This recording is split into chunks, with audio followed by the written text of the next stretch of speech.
Il faut que tu prophétises encore sur un grand nombre de peuples, et de nations, et de langues, et de rois. Apocalypse 10, verset 11. Telle est la mission que nous avons accepté de remplir jusqu'à ce que la terre soit éclairée de la gloire de Dieu.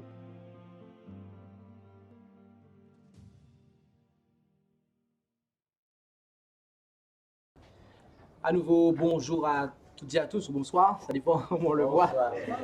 Et nous allons avoir un deuxième moment. Il sera un peu plus court que le premier, car nous allons considérer l'observation du sabbat. Dans la présentation antérieure, nous avons considéré le sabbat d'une façon doctrinale, de manière à définir ce qu'est le sabbat, quand est-ce qu'il a lieu, et de manière à enlever toute ambiguïté. Mais là, on va avoir une présentation assez pratique et très pratique. Et avant de se faire, je vous invite à pouvoir prier avec moi pour demander à Dieu de pouvoir vous bénir.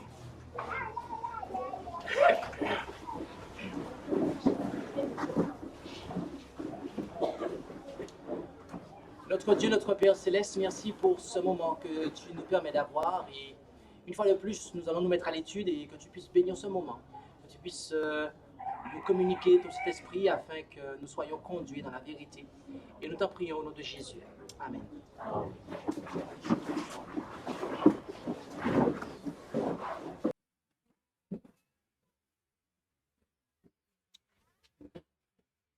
Comment observer le sabbat du 7e jour?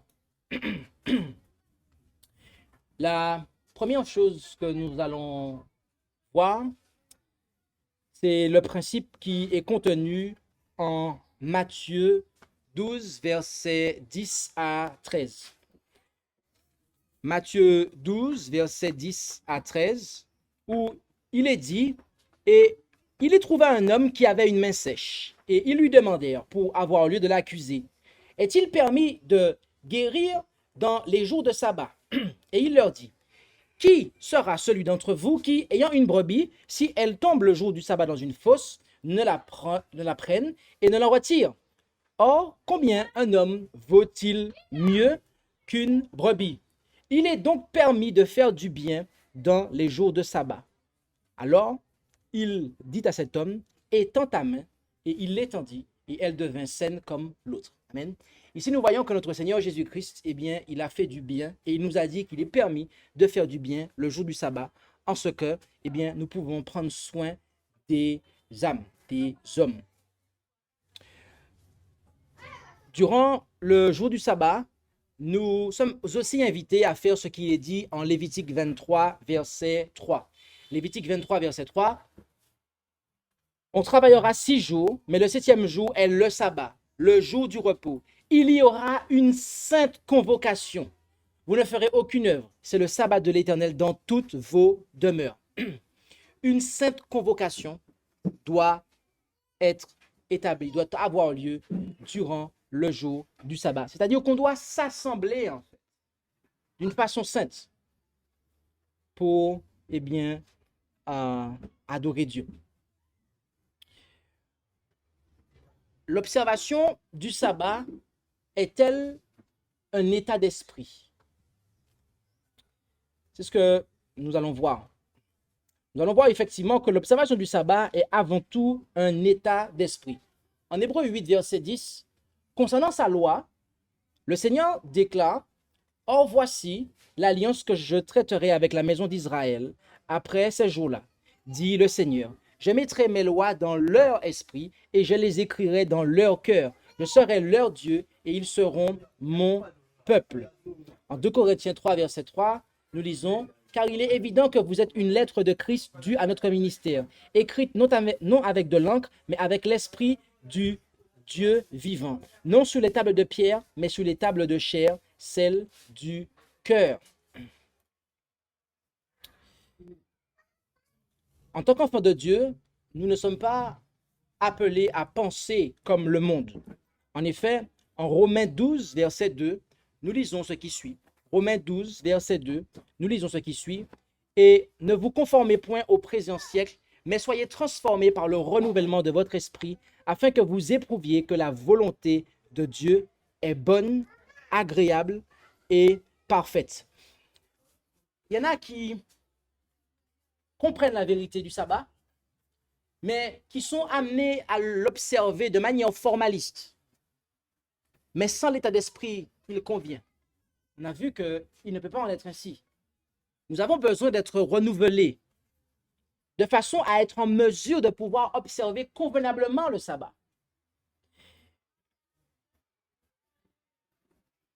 Jésus déclara concernant le 7e commandement, en Matthieu 5, versets 27 et 28, vous avez entendu qu'il a été dit aux anciens, tu ne commettras point d'adultère.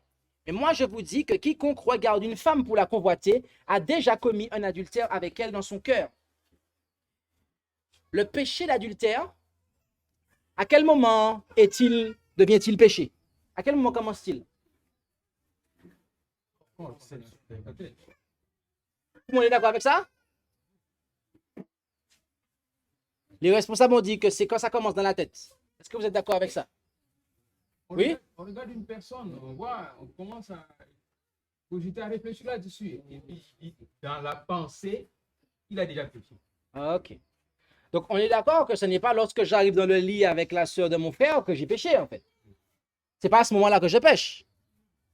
Ok. Le péché d'adultère prend racine dans notre cœur, dans notre pensée, en fait. Quiconque hait son frère est un meurtrier. Et vous savez qu'aucun meurtrier dans la vie éternelle demeurant en lui. 1 Jean 3, verset 15. Avez-vous déjà tué un homme?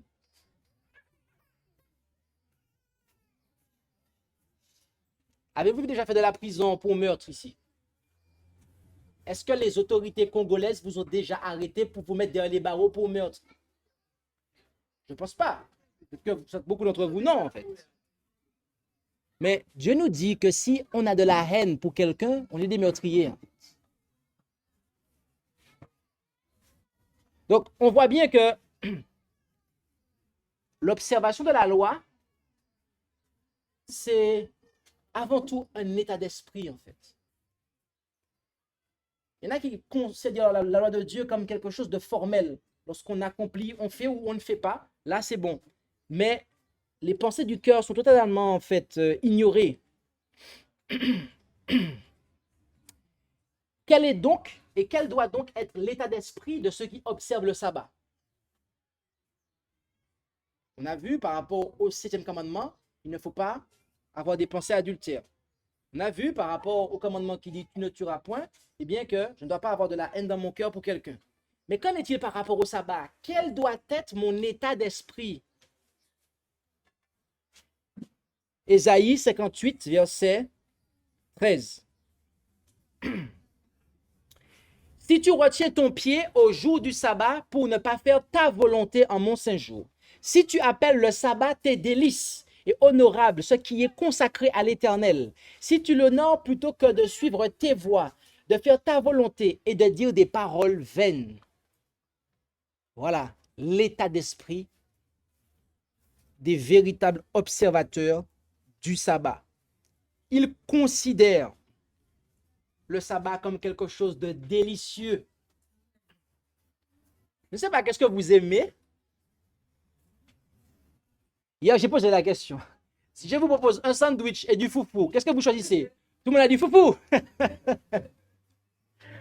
Vous trouvez le foufou délicieux, en fait. On vous donne rendez-vous pour manger du foufou, vous allez venir, en fait. Eh bien, ça doit être comme ça pour nous, pour le sabbat, en fait. Lorsque Dieu a mis ce jour-là à part, eh bien, on devrait se réjouir que le jour arrive, en fait. Comme lorsqu'on va manger le foufou. On devrait se réjouir aussi que le sabbat arrive, en fait. On doit le considérer comme quelque chose de délicieux. Et donc, de ce fait, on ne va pas suivre nos propres voies, notre propre volonté. On ne va pas prononcer nos propres paroles. Voyons encore l'état d'esprit. Hébreux 10, verset 29.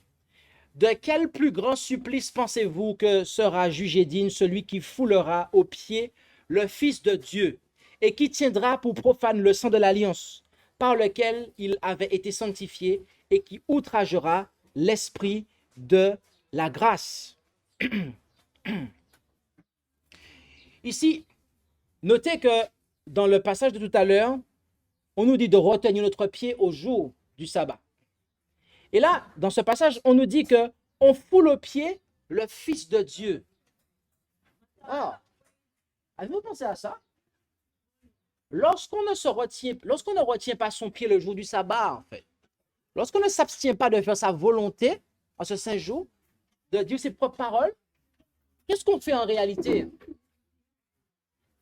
Qu'est-ce qu'on fait en réalité?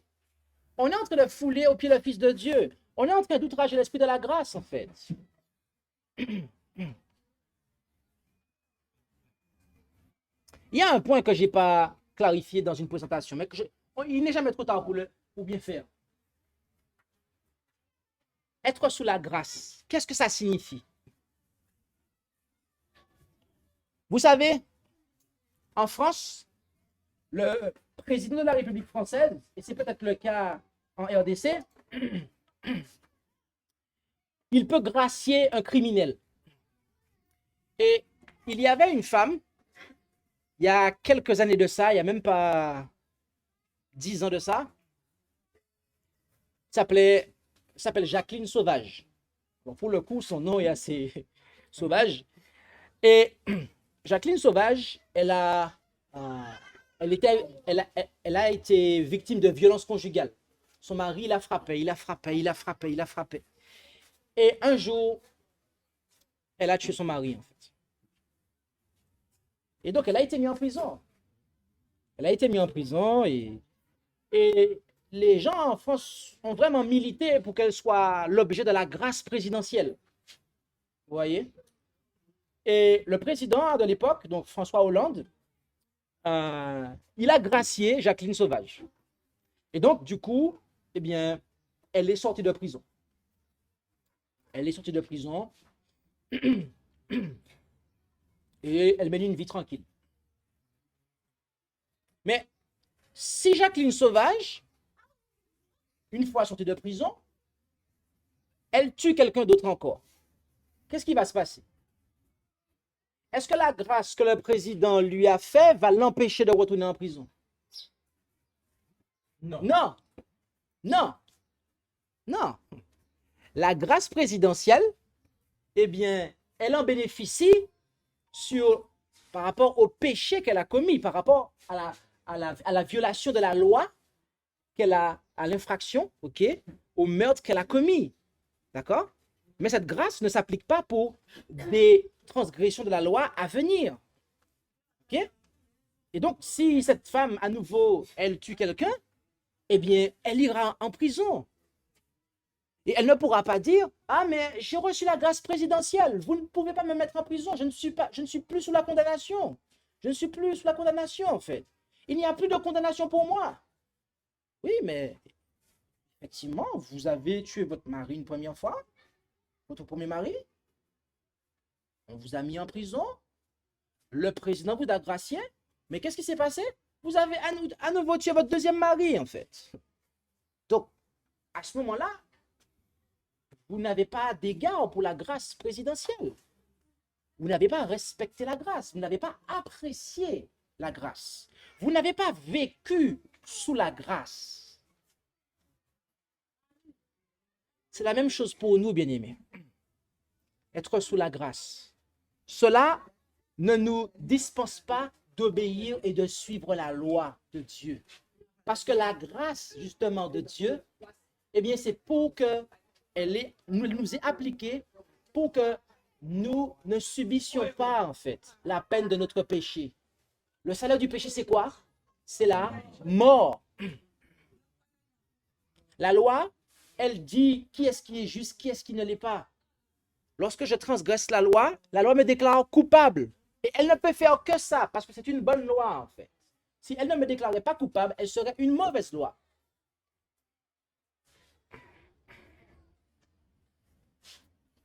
Mais Dieu s'est interposé en Jésus-Christ pour me faire grâce, afin que je ne subisse pas les conséquences de mon péché. Et si je regrette, que je confesse et que je délaisse mes péchés, eh bien à ce moment-là, je reçois la grâce de Dieu. Mais je dois vivre sous cette grâce. Je dois apprécier cette grâce. Autrement dit, je ne dois pas continuer en fait à pécher. Sinon, j'outrage l'esprit de la grâce.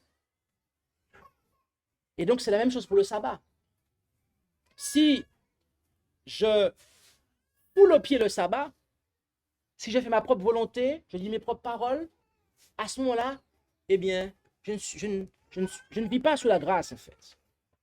Je ne suis pas sous la grâce à ce moment-là.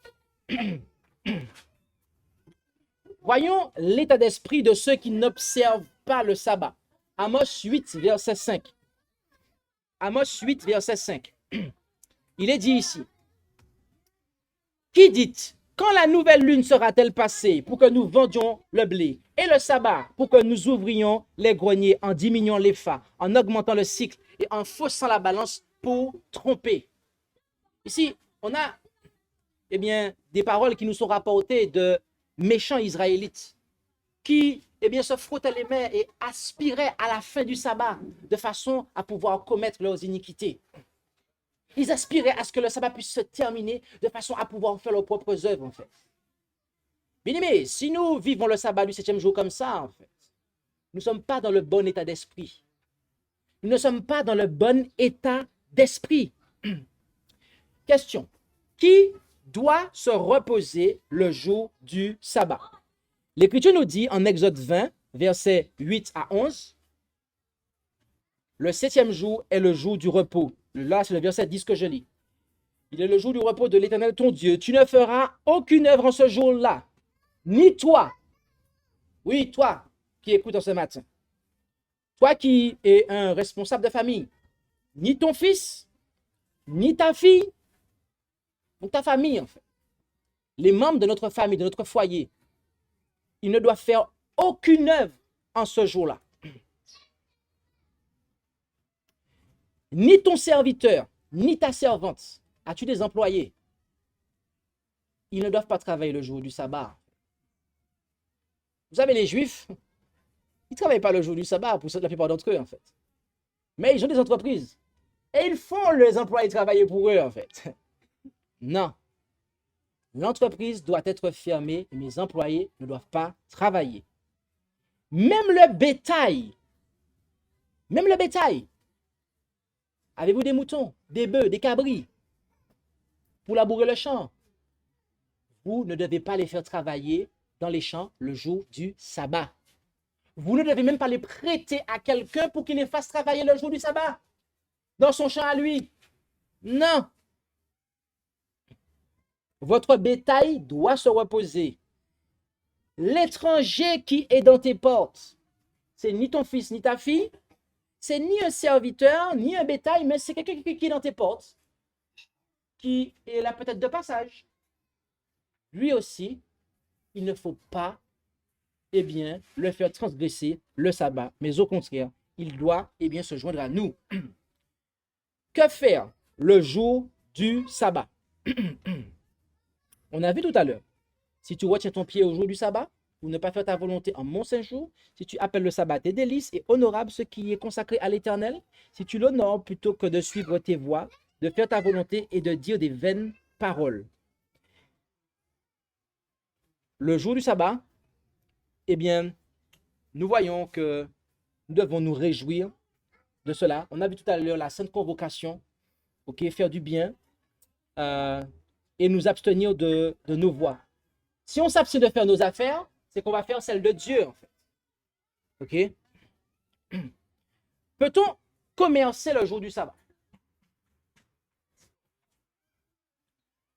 En Néhémie 10, verset 31, et à ne prendre rien au jour du sabbat, ni dans un autre jour consacré des peuples du pays qui apportent des marchandises et toutes sortes de denrées le jour du sabbat pour les vendre et à faire relâche la 7e année et à faire remise de toute dette. Ici, nous voyons que le jour du sabbat, on ne doit pas commercer. On ne doit pas vendre. Mais on ne doit pas non plus aller acheter. Ce n'est pas le jour pour acheter, en fait. S'il me faut acheter des choses, j'ai 6 jours pour le faire. mais pas pendant le jour du sabbat, en fait. Commercer est interdit le jour du sabbat. Si nous continuons en effet en Néhémie 13, versets 15 à 18, en ces jours-là, je vis en Juda des gens qui foulaient au pressoir le jour du sabbat, et d'autres qui apportaient des gerbes et qui les chargeaient sur des ânes, ainsi que du vin, des raisins, des figues et toutes sortes de fardeaux, et les apportaient à Jérusalem le jour du sabbat. Je leur fis des remontrances le jour où ils vendaient leurs denrées. Et dans la ville, il y avait des Tyriens qui apportaient du poisson et toutes sortes de marchandises, et ils les vendaient aux enfants de Juda et à Jérusalem le jour du sabbat. Je censurai donc les principaux de Juda et leur dis, quel mal faites-vous de profaner ainsi le jour du sabbat? Vos pères n'ont-ils pas fait de même, et n'est-ce pas pour cela que notre Dieu fit venir tout ce mal sur nous et sur cette ville? Et vous augmentez l'ardeur de la colère de l'Éternel contre Israël en profanant le sabbat. Néhémie 13, versets 19 à 22. C'est pourquoi, dès que le soleil s'était retiré des portes de Jérusalem avant le sabbat, par mon commandement, on fermait les portes. Je commandais aussi qu'on ne les ouvrît point jusqu'après le sabbat. Et je fis tenir quelques-uns de mes gens aux portes, afin qu'il n'entrât aucune charge le jour du sabbat. Et les marchands et ceux qui vendaient toutes sortes de marchandises passaient la nuit, une fois ou deux, hors de Jérusalem. Je leur fis des remontrances et leur dis, pourquoi passez-vous la nuit devant la muraille? Si vous y retournez, je mettrai la main sur vous. Depuis ce temps-là, ils ne vinrent plus le jour du sabbat. Je dis aussi aux Lévites de se purifier et de venir garder les portes pour sanctifier le jour du sabbat. Ô mon Dieu, souviens-toi de moi à cet égard et me pardonne selon la grandeur de ta miséricorde. On voit qu'il était interdit en Israël de commercer au jour du sabbat. Et à notre époque, c'est la même chose. Maintenant, comment préparer le jour du sabbat? Comment doit-on préparer le jour du sabbat? Rendons-nous en Exode 20, verset 8. Pour voir la première chose qu'il faut faire. Souviens-toi du jour du repos pour le sanctifier. Bien aimé, la meilleure façon de commencer à pouvoir préparer le jour du sabbat, c'est déjà de s'en rappeler. C'est déjà de s'en rappeler. Est-ce que quand vous vous réveillez, n'importe quel jour de la semaine, vous savez dans quel jour que vous êtes? Est-ce que vous savez quel jour qui vous sépare en fait du sabbat? Est-ce que vous savez que les Juifs, en fait, il n'y avait qu'un seul jour qui avait un nom dans leur jargon? C'est le sabbat. Les autres jours n'avaient pas de nom en fait. Mais alors, comment ils se repéraient? Eh bien, ils disaient premier après sabbat, deuxième après sabbat, troisième après sabbat, etc. Et c'est comme ça qu'ils se rappellent. En fait, chaque jour avait une référence, était classé par rapport au jour du sabbat. De sorte où qu'ils savaient où est-ce qu'ils en étaient, combien de jours qu'il leur restait avant que le sabbat n'arrive. Donc quand la journée commence, eh bien ils savent combien de temps, quand la journée commençait, ils savaient combien de temps il leur restait avant le sabbat. Quand il est lundi, mardi, mercredi, est-ce que vous savez combien de jours qui vous restent avant le sabbat? Est-ce que vous comptez comme ça en fait? Ah, on est jeudi. Ah, il me reste un jour. Il me reste un jour avant le sabbat. S'en souvenir, c'est déjà une bonne chose. Une juste observation du sabbat nécessite une préparation. Luc 23, versets 54 à 56, c'était le jour de la préparation et le sabbat allait commencer. Et les femmes qui étaient venues de Galilée avec Jésus, ayant suivi Joseph, remarquèrent le sépulcre et comment le corps de Jésus y fut placé. Et s'en étant retournées, elles préparèrent des aromates et des parfums et elles se reposèrent le jour du sabbat selon la loi. Le vendredi est le jour de la préparation du sabbat. Le vendredi est le jour de la préparation du sabbat. Cela signifie que au plus tard, le vendredi, je dois préparer tout ce que je dois préparer en fait. Comme on l'a vu dans la présentation antérieure, eh bien, en Lévitique 16, versets 22 à 26, et le 6e jour, il recueillit du pain au double, 2 homères pour chacun. Cela signifie que le 6e jour, Je dois acheter des provisions au double. Je dois avoir à manger pour 2 jours. Et tous les principaux de l'assemblée vinrent le rapporter à Moïse. Et il leur dit, c'est ce que l'Éternel a dit, demain est le repos, le sabbat consacré à l'Éternel. Faites cuire ce que vous avez à faire cuire, et faites bouillir ce que vous avez à faire bouillir, et serrez tout le surplus pour le garder jusqu'au matin. La cuisson doit avoir lieu le vendredi. On n'est pas censé faire cuire son repas durant le jour du sabbat. Son repas doit être préparé, bouilli, cuit le vendredi, en fait, pour le sabbat. Et vous savez quoi? Dieu va conserver, même si vous n'avez pas de réfrigérateur, Dieu va conserver votre repas. Il va le conserver. Et vous savez comment je le sais? C'est parce qu'avant de venir en RDC, j'étais au Togo.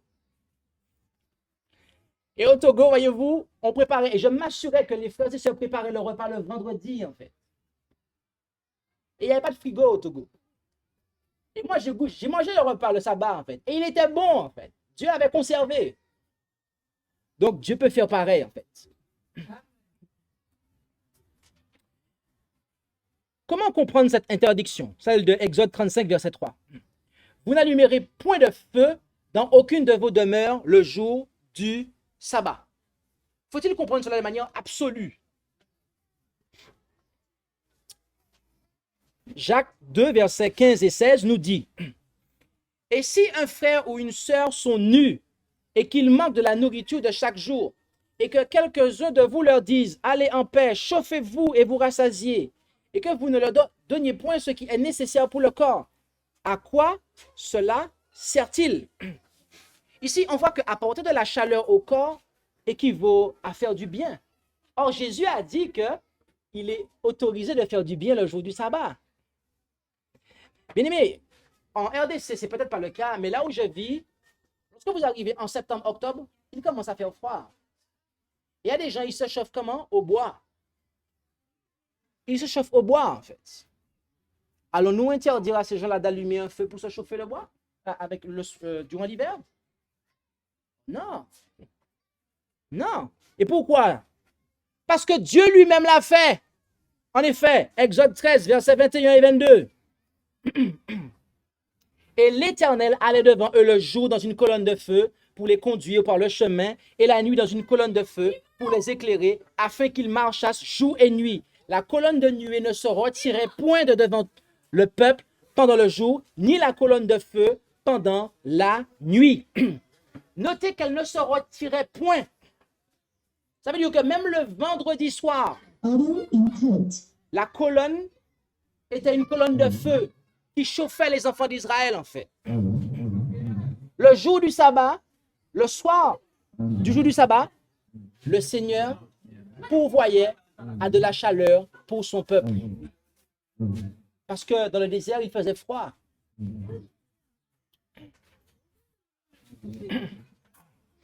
Vous savez, lorsque nous mangeons, il est parfois intéressant d'avoir un repas qui ne soit pas constamment froid.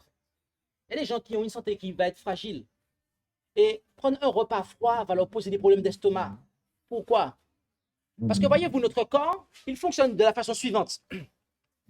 Avant de pouvoir digérer la nourriture qu'on lui apporte, il doit d'abord chauffer cette nourriture, la ramener à la température de l'organisme avant de pouvoir la digérer. D'accord? Ça veut dire que si vous mettez un repas au réfrigérateur et qu'il est bien froid et que vous le mangez comme ça, oula, ça va être compliqué en fait. Pour quelqu'un comme moi, ça va aller en fait. Mais bon, si je le fais tout le temps, ça va être compliqué parce que je vais devoir consommer beaucoup de calories en fait. Je vais devoir consommer beaucoup de calories. Mais il y a de ceux qui sont, eh bien, voyez-vous, qui ont un organisme qui n'est pas en très bonne santé. Et il est bon pour leur organisme de pouvoir réchauffer, je dis bien réchauffer, la nourriture qui a été préparée. Non pas de la cuisiner ou de la bouillir, mais de la réchauffer. Cela n'est pas un péché notamment si on le fait pour des gens qui en ont la nécessité. Voyons dans quel cas il est strictement interdit de faire du feu. Nombre 15, versets 32 à 36. Or, les enfants d'Israël, étant au désert, trouvèrent un homme qui ramassait du bois le jour du sabbat. Et ceux qui le trouvèrent ramassant du bois l'amenèrent à Moïse et à Aaron et à toute l'assemblée. Et ils le mirent en prison, car ce qu'on devait lui faire n'avait pas encore été déclaré. Alors l'Éternel dit à Moïse, cet homme sera puni de mort, que toute l'assemblée le lapide hors du camp. Toute l'assemblée le fit donc sortir du camp et le lapida, et il mourut comme l'Éternel l'avait commandé à Moïse. Ici, nous voyons qu'il y avait un homme qui a ramassé du bois le jour du sabbat. Pourquoi a-t-il ramassé du bois le jour du sabbat, en fait? C'était pour le brûler. Mais pour le brûler, pourquoi? Avait-il besoin de se chauffer? Non. Puisque lorsqu'il faisait chaud, il y avait un chauffage collectif que le Seigneur allumait pour eux, en fait. C'était pourquoi? Préparer à manger? Le Seigneur avait dit de préparer le repas avant, en fait. Donc, pourquoi voulait-il allumer du feu? Ce n'était ni pour se chauffer, ni pour préparer à manger, mais purement pour se faire plaisir. Donc, allumer un feu sans objectif, que ce soit pour apporter de la chaleur ou pour apporter de la chaleur, très précisément, eh bien, là, il y a un problème. Il est donc interdit d'allumer du feu dans ces circonstances-là et interdit aussi de couper et d'empiler du bois le jour du sabbat. Peut-on porter des charges le jour du sabbat? Il est dit en Jérémie 17, versets 21 et 22, « Ainsi a dit l'Éternel, prenez garde à vos âmes et ne portez aucune charge le jour du sabbat. Et n'en faites point passer par les portes de Jérusalem. Et ne transportez hors de vos maisons aucun fardeau le jour du sabbat. Et ne faites aucune œuvre, mais sanctifiez le jour du sabbat, comme je l'ai commandé à vos pères. » Comment comprendre cette interdiction? Lisons ensemble Jean 5, versets 8 et 9. Jean 5, versets 8 et 9, où Jésus déclare, « Lève-toi, emporte ton lit et marche. » Et aussitôt l'homme fut guéri, et il prit son lit et marcha. Or, ce jour-là était un sabbat. Or, Dieu avait dit de ne prendre aucune charge, en fait. Et là, Jésus, il a fait l'homme prendre son lit. Le port de charge non prémédité est autorisé. Je répète, le port de charge non prémédité est autorisé. Par conséquent, si je planifie mon déménagement le jour du sabbat, à ce moment-là, je le prémédite. Et à ce moment-là, le port de charge sera un péché. Vous comprenez? Non. Dieu, en Jérémie 17, versets 21 et 22, a demandé à ce qu'on ne porte point de charge. Nous voyons que Jésus, le maître même du sabbat, a demandé à l'homme de prendre son lit et de rentrer chez lui. Y a-t-il une contradiction ici? Non. D'accord. Qu'est-ce qui se passe ici? En Jean 5, versets 8 et 9. Cela n'est pas prémédité.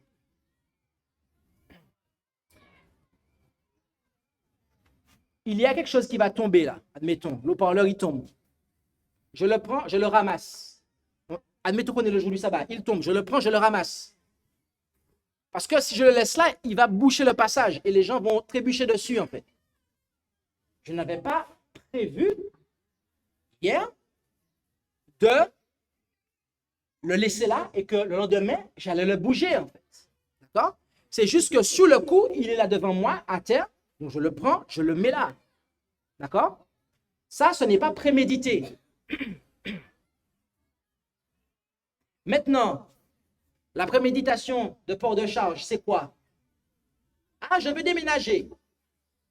Ou je veux bouger toutes les chaises qui sont ici, là. Eh bien, ça, je vais le faire le sabbat. À ce moment-là, je transgresse. Parce que je suis en train de planifier un travail le jour du sabbat. Je suis en train de planifier, préméditer un port de charge le jour du sabbat. Donc, cela signifie que même l'église doit être arrangée avant le sabbat. Ce n'est pas le sabbat matin qu'on arrange les chaises, qu'on fait tout le remue-ménage. Ce n'est pas le sabbat qu'on va faire le ménage dans l'église. Les coups de balai là qu'on passe là, ce n'est pas le jour du sabbat qu'on fait ça. En fait. On vient avant le sabbat pour nettoyer le lieu de culte. On ne fait pas son déménagement personnel ou ecclésial le jour du sabbat.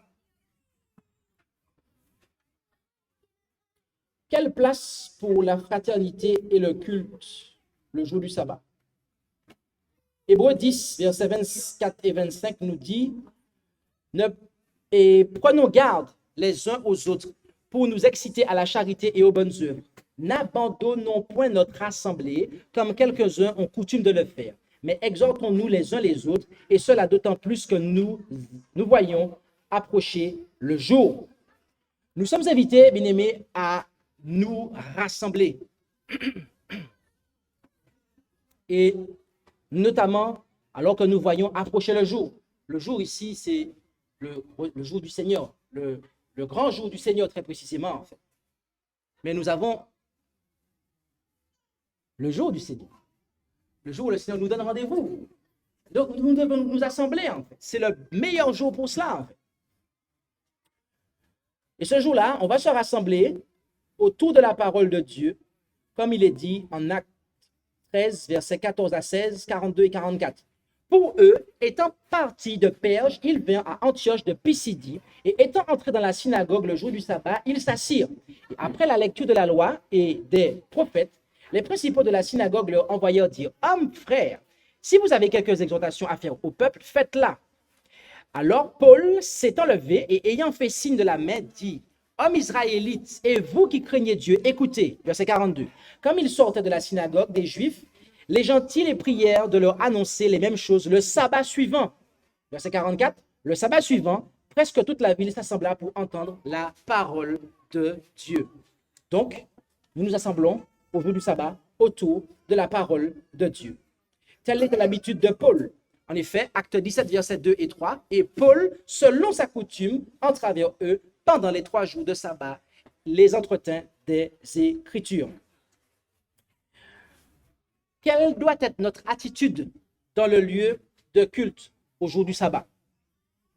Lévitique 19, verset 30 nous dit: Vous observerez mes sabbats et vous révérerez mon sanctuaire. Je suis l'Éternel. On doit avoir une attitude révérencieuse.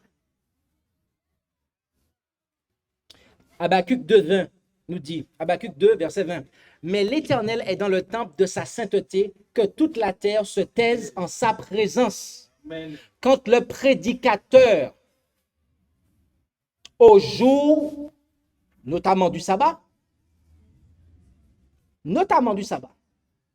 quand le serviteur de l'Éternel, et il peut arriver qu'une servante de l'Éternel soit là pour lire la parole de Dieu aussi.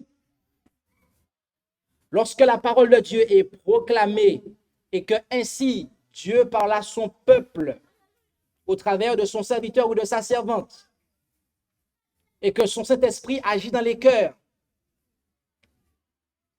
je dois faire silence. Je ne dois pas déranger mon prochain pour l'empêcher d'entendre le message. Car à ce moment-là, je suis en train de perturber l'œuvre du Saint-Esprit. Donc, de grâce, si vous avez des messages à faire passer, à moins que ce soit hyper urgent, mais faites-les passer durant la pause et laissez vos frères et sœurs être touchés, modelés par le Saint-Esprit et vous-même aussi, laissez-vous toucher par le Saint-Esprit, par la parole de Dieu. Amen.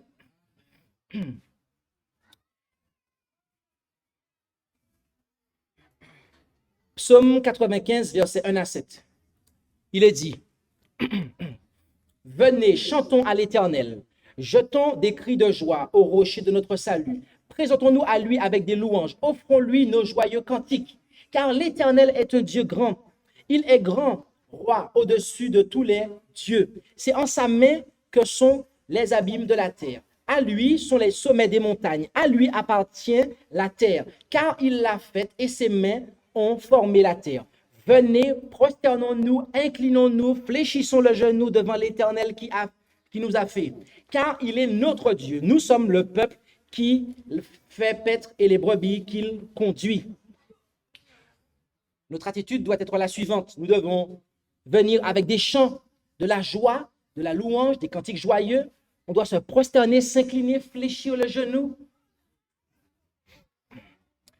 De Chroniques 7, versets 14 et 15, qui nous montre aussi notre attitude lorsque nous venons dans le lieu de culte au jour du sabbat.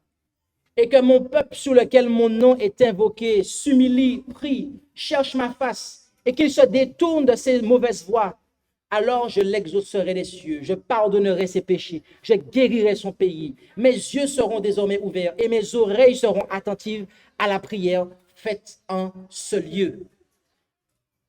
Je ne vais pas tellement insister là-dessus parce que hier j'ai insisté là-dessus, mais si nous voulons que les oreilles de l'Éternel soient attentives au culte que nous lui rendons au jour du sabbat, eh bien, nous devons venir ici pour nous humilier, prier, chercher sa face, se détourner de ses mauvaises voies. Jésus avait pour habitude de se rendre au lieu de culte le jour du sabbat. En effet, en Luc 4, verset 16, « Et Jésus vint à Nazareth, où il avait été élevé, et il entra selon sa coutume. » Autrement dit, selon son habitude, le jour du sabbat, dans la synagogue, et il se leva pour lire. Voyons quelle adoration est acceptée par Dieu. En Jean 4, versets 19 à 24, où allons-nous? C'est exact. La femme lui dit, « Seigneur, je vois que tu es un prophète. Nos pères ont adoré sur cette montagne, et vous vous dites que le lieu où il faut adorer est à Jérusalem. » Jésus lui dit, « Femme, crois-moi, le temps vient que vous n'adorerez plus le Père ni sur cette montagne, ni à Jérusalem. Vous adorez ce que vous ne connaissez pas. Pour nous, nous adorons ce que nous connaissons, car le salut vient des Juifs. Mais l'heure vient, et elle est déjà venue, que les vrais adorateurs adoreront le Père en esprit et en vérité, car le Père demande de tels adorateurs. Dieu est esprit, et il faut que ceux qui l'adorent en esprit et en vérité. Amen. Bien-aimés, le temps vient, et il est déjà venu. Il est là. Où, voyez-vous, Dieu, il n'a pas tant besoin d'un lieu de culte, en fait, de manière à ce qu'on puisse l'adorer. Alors oui, il est bon d'avoir un mémorial, en fait, un lieu dédié pour le culte. Ça, c'est une bonne chose. Mais là où 2 ou 3 sont assemblés en mon nom, je suis au milieu d'eux. On peut avoir un lieu de culte et Dieu n'est pas au milieu de nous. Il y a plein d'églises, en fait. Il y a plein d'églises, mais qui ne sont pas en conformité avec la parole de Dieu. Est-ce que Dieu est là-dedans, en fait? Non. Les vrais adorateurs adorent le Père en esprit et en vérité. Nous devons venir ici adorer Dieu en esprit et en vérité. Quelle est la durée du sabbat? Tout à l'heure, on l'a vu. On l'a vu tout à l'heure.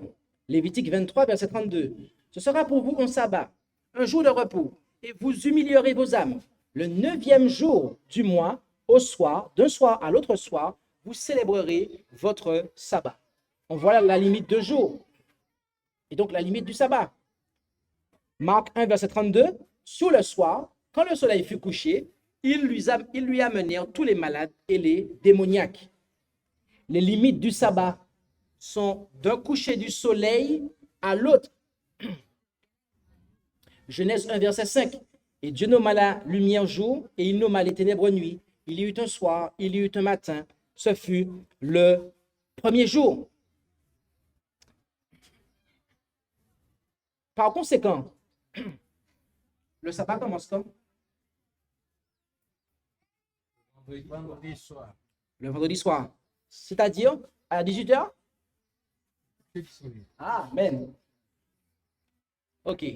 est-ce que je peux encore être à mon travail après le coucher du soleil?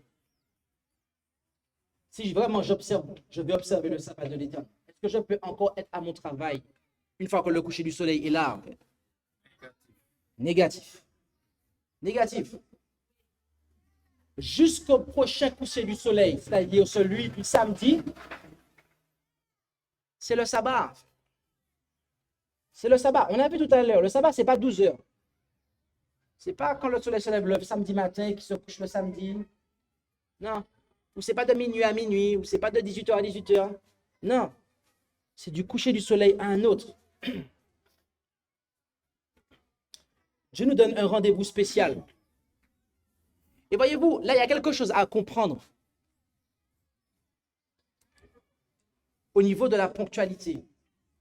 Dieu nous donne un rendez-vous, en fait. Il a fixé les limites du sabbat, du coucher du soleil au coucher du soleil.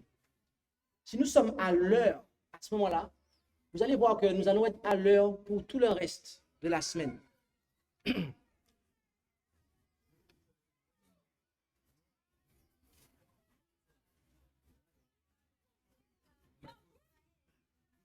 Et si nous commençons le sabbat après le moment indiqué, qu'en est-il? Est-ce que nous avons honoré le rendez-vous? Imaginez-vous que le président de la République démocratique du Congo vous donne un rendez-vous. Il vous dit rendez-vous au bureau de la présidence à 10 heures. Et que vous arrivez à 13 heures. Dites-moi, qu'est-ce que le président va vous dire? Vous savez pas? Il va dire quoi? Vous ne serez pas reçu, en fait. Après l'heure, c'est plus l'heure. Après l'heure, c'est plus l'heure. Dites-moi, si le président de la République démocratique du Congo vous donne rendez-vous, n'allez-vous pas tout faire pour être là à l'heure? On est d'accord? Je suppose que personne d'entre vous ne va arriver en retard. C'est bien ça. Alors, comment se fait-il que le roi des rois, le créateur du ciel et de la terre, qui est au-dessus de tous les présidents de la République, de tous les monarques de la terre, nous donne un rendez-vous le vendredi au coucher du soleil et que parfois on n'est pas à l'heure? Comment c'est pensable, en fait? Aurions-nous moins de respect pour notre Créateur que pour le président humain? Bien-aimés, remettons-nous en question, en fait, lorsqu'on est en retard au jour du sabbat. Remettons-nous en question lorsque nos vêtements ne sont pas repassés avant le coucher du soleil. Remettons-nous en question lorsque nos chaussures ne sont pas cirées avant le coucher du soleil le vendredi. Remettons-nous en question lorsque notre repas n'est pas préparé avant le coucher du soleil le vendredi. Remettons-nous en question lorsque la maison n'est pas nettoyée avant le coucher du soleil le vendredi. Remettons-nous en question. Souvenons-nous du jour du repos afin de pouvoir le sanctifier. Parce que si on est en retard et qu'arrivé au coucher du soleil, toutes ces choses-là que j'ai citées, qu'on est censé faire le jour de la préparation ne sont pas faites, c'est qu'on a oublié. On a oublié. On a oublié Dieu. On a oublié Dieu.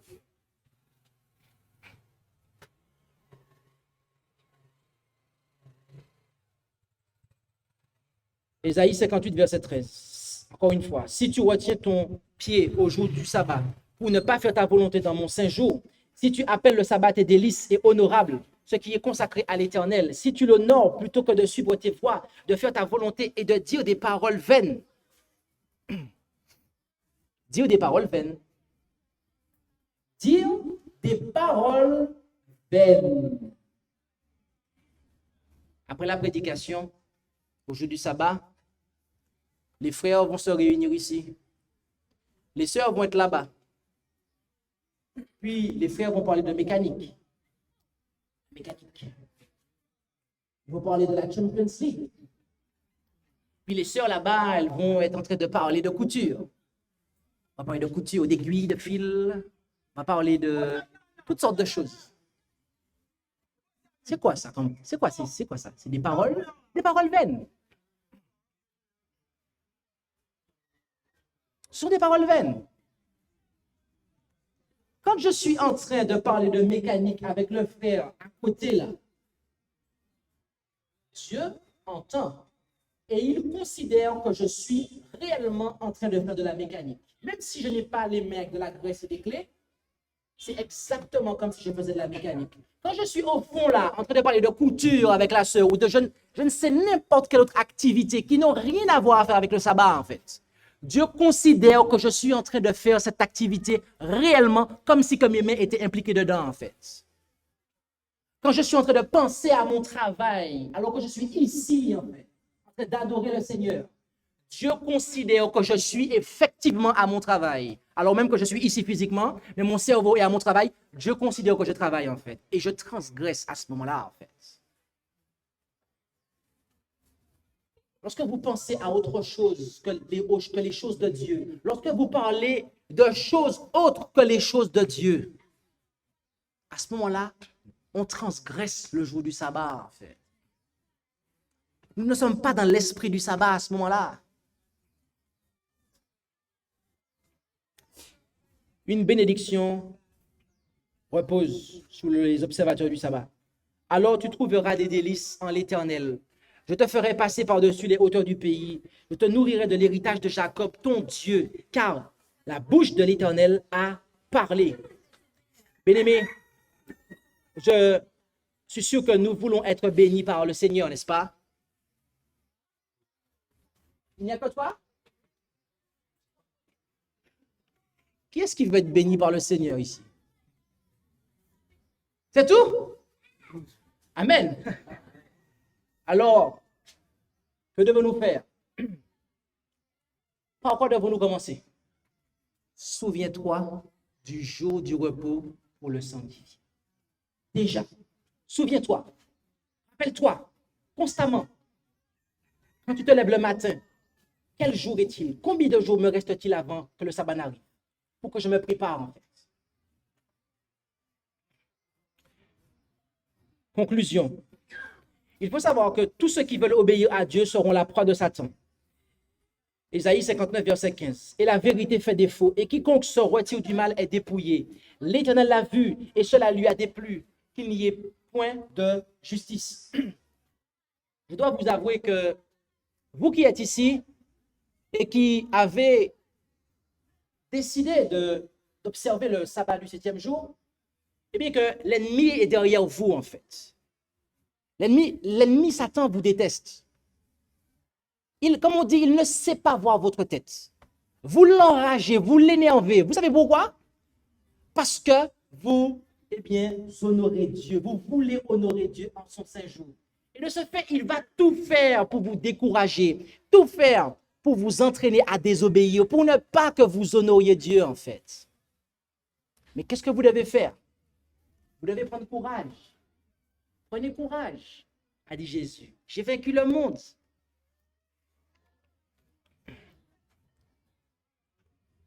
Nous avons une promesse. Romains 8, versets 35 à 39. Qui nous séparera de l'amour de Christ? Serait-ce l'affliction ou l'angoisse ou la persécution ou la faim ou la nudité ou le péril ou l'épée? Selon qu'il est écrit, nous sommes livrés à la mort tous les jours à cause de toi. Et nous sommes regardés comme des brebis destinées à la tuerie. Au contraire, dans toutes ces choses, nous sommes plus que vainqueurs par celui qui nous a émis. Car je suis assuré que ni la mort, ni la vie, ni les anges, ni les principautés, ni les puissances, ni les choses présentes, ni les choses à venir, ni la hauteur, ni la profondeur, ni aucune autre créature ne pourra nous séparer de l'amour de Dieu manifesté en Jésus-Christ, notre Seigneur. Qui peut nous séparer de l'amour de Dieu manifesté en Jésus-Christ? Dites-le moi. Personne. Sauf qu'il y a un problème. Il y a quelqu'un, en fait. Regardez la liste. Regardez la liste. On ne dit pas nous-mêmes. En fait, c'est nous-mêmes. La seule personne qui peut nous séparer de l'amour de Dieu, c'est nous-mêmes. Si on le refuse. Ce que je veux vous dire par là, bien-aimés, c'est que si vous voulez faire la volonté de Dieu, si vous voulez vraiment observer le sabbat, en fait, par amour pour Dieu, car Jésus a dit, si vous m'aimez, gardez mes commandements. Et lui-même, il a gardé tous les commandements de son Père. Eh bien, à ce moment-là, rien ni personne ne pourra nous empêcher de faire la volonté de Dieu. Vous comprenez ça? Je reprends ça. Si, par amour pour Dieu, nous voulons observer le sabbat, rien ni personne ne pourra nous empêcher de le faire. Oui, mais pasteur, tu sais, mon patron ne m'accorde pas le sabbat. Oui, mais ton patron, c'est pas lui qui vient te chercher le samedi matin pour t'amener au travail. C'est toi qui y vas, en fait. C'est toi qui y vas. Vous voyez, mes amis, rien ni personne. Il n'y a que nous-mêmes, en fait. Oui, mais je vais perdre mon travail, je n'aurai pas d'argent. Comment je vais faire? Oui, mais pour observer le sabbat, tu sais, c'est le jour du sabbat, c'est là que le business fonctionne bien, c'est là qu'on gagne de l'argent. Et si je ne travaille pas, le patron, etc.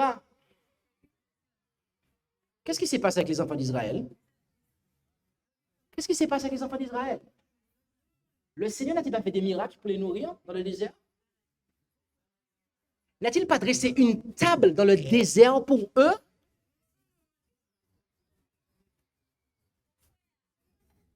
Et il a fait ça, amen. Est-ce qu'il ne pourra pas faire la même chose pour les Israélites de 2023? Dites-le moi, en fait. Sommes-nous moins importants à ses yeux que les Juifs dans le désert? Non.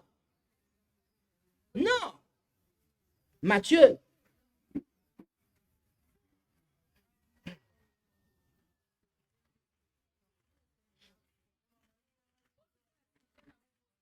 En Matthieu 6. Et j'invite toutes celles et ceux qui ont des problèmes d'observation du sabbat par rapport à leur travail, d'accord, par rapport à leurs études, à lire cela bien avec moi. Matthieu 6, à partir du verset 24. Nul ne peut servir deux maîtres, car ou il haïra l'un et aimera l'autre, ou il s'attachera à l'un et méprisera l'autre. Vous ne pouvez servir Dieu et Mammon. On ne peut pas servir Dieu et Mammon. Mais il faut que j'ai mon diplôme. Il faut que je ramène l'argent à la maison. Oui, mais qu'est-ce qui est le plus important? Dieu ou ton travail? Dieu ou ton diplôme? Rappelez-vous que Jésus, en fait, était dans le désert pendant 40 jours. Il n'a pas mangé. Et que l'ennemi l'a tenté, en fait. Ordonne que ces pierres deviennent du pain. L'homme ne vivra pas seulement de pain, a-t-il répondu, mais de toute parole qui sort de la bouche de Dieu. Jésus était prêt, en fait, à ne pas manger plutôt que de désobéir à Dieu. Et qu'est-ce qui s'est passé après? Effectivement, Dieu a envoyé des anges, en fait, pour s'occuper de lui. C'est ce qu'on lit après les tentations. Verset 25. C'est pourquoi je vous dis, ne soyez point en souci pour votre vie, de ce que vous mangerez et de ce que vous boirez, ni pour votre corps, de quoi vous serez vêtus. La vie n'est-elle pas plus que la nourriture et le corps plus que le vêtement? Regardez les oiseaux de l'air, car ils ne sèment ni ne moissonnent, ni n'amassent dans des greniers, et votre Père céleste les nourrit. N'êtes-vous pas beaucoup plus qu'eux? Et qui est-ce qui d'entre vous qui par son souci puisse ajouter une coudée à sa taille? Et pour ce qui est du vêtement, pourquoi en êtes-vous en souci? Observez comment les lys des champs croissent. Ils ne travaillent ni ne filent. Cependant, je vous dis que Salomon, même dans toute sa gloire, n'a pas été vêtu comme l'un d'eux. Si donc Dieu revêt ainsi l'herbe des champs, qui est aujourd'hui et qui demain sera jetée dans le four, ne vous revêtira-t-il pas beaucoup plus tôt, ô gens de petite foi? Ne soyez donc point en souci, disant, que mangerons-nous, que boirons-nous, ou de quoi serons-nous vêtus? Car ce sont les païens qui recherchent ces choses, et votre Père céleste sait que vous en avez besoin de toutes ces choses-là. Mais cherchez premièrement le royaume de Dieu et sa justice, et toutes ces choses vous seront données par-dessus. Ne soyez donc point en souci pour le lendemain, car le lendemain aura souci de ce qui le regarde. À chaque jour suffit sa peine. Voilà ce que Dieu nous demande de faire. Là, il nous parle des choses essentielles pour vivre.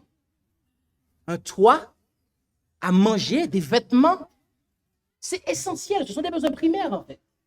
Et même ça, Jésus nous dit de mettre ça en deuxième plan, en fait. Le premier plan, c'est de faire la volonté de Dieu. Et Dieu va pourvoir à tout ça, en fait. Non. Et parfois, nous, ce qu'on fait, c'est qu'on fait nos propres œuvres. On fait nos propres affaires pour justement acquérir ces choses-là. On fait comme Abraham. On fait comme Abraham. Qu'est-ce qu'Abraham a fait? Qu'est-ce que Dieu a dit à Abraham? Vous suivez ou pas? Rappelez-vous, hein? On n'a pas prédicateur prêche, on ne doit pas l'interrompre. Suivez bien ça. Parce que le Saint-Esprit a besoin de travailler là dans les cœurs. Qu'est-ce que Dieu a dit à Abraham? Il lui a dit quoi? Tu auras un fils. Il a dit, tu auras un fils. Mais dans le mariage, n'est-ce pas? Mais qu'est-ce qu'Abraham a fait? Il ne voit pas que la promesse se réalise. Donc, qu'est-ce qu'il fait?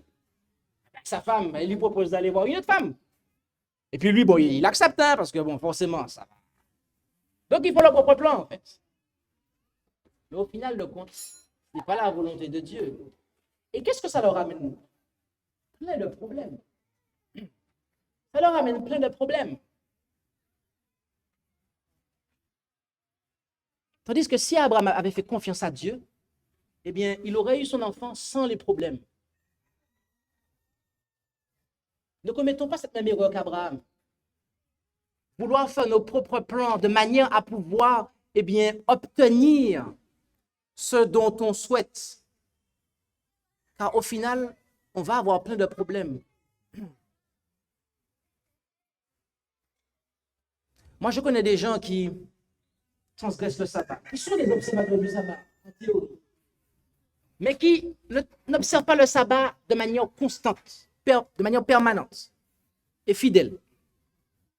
Et ce, notamment pour avoir de l'argent. Eh bien, ces personnes que j'ai observées depuis des années déjà, elles ont des problèmes financiers, en fait. Elles ne s'en sortent pas. Pourtant, elles ont un travail. Et elles transgressent le sabbat pour avoir ce travail.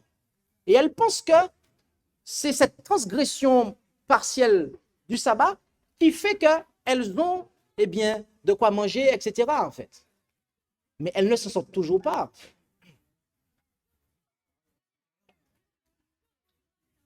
Si le patron doit te virer, en fait, parce que tu ne travailles pas le jour du sabbat, eh bien, qu'il te vire. Dieu a certainement un travail pour toi où tu auras plus d'argent, que tu auras moins de problèmes financiers. Amen.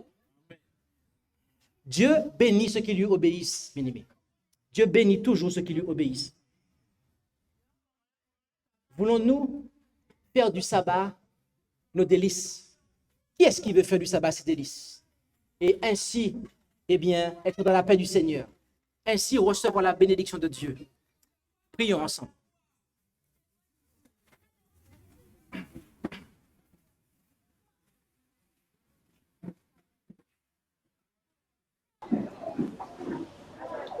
Notre Dieu, notre Père Céleste, merci pour ce moment que tu nous as permis de pouvoir passer, que nous avons pu considérer comment observer le jour du sabbat. Alors, que tu puisses aider chacun d'entre nous à pouvoir te faire confiance, afin que, eh bien, nous puissions nous souvenir du jour de repos pour le sanctifier et agir en conséquence et marcher par la foi, te faire confiance, Père Céleste. Bénis chacun de nous ici présents, que tu puisses agir puissamment dans nos vies, au nom de Jésus. Amen.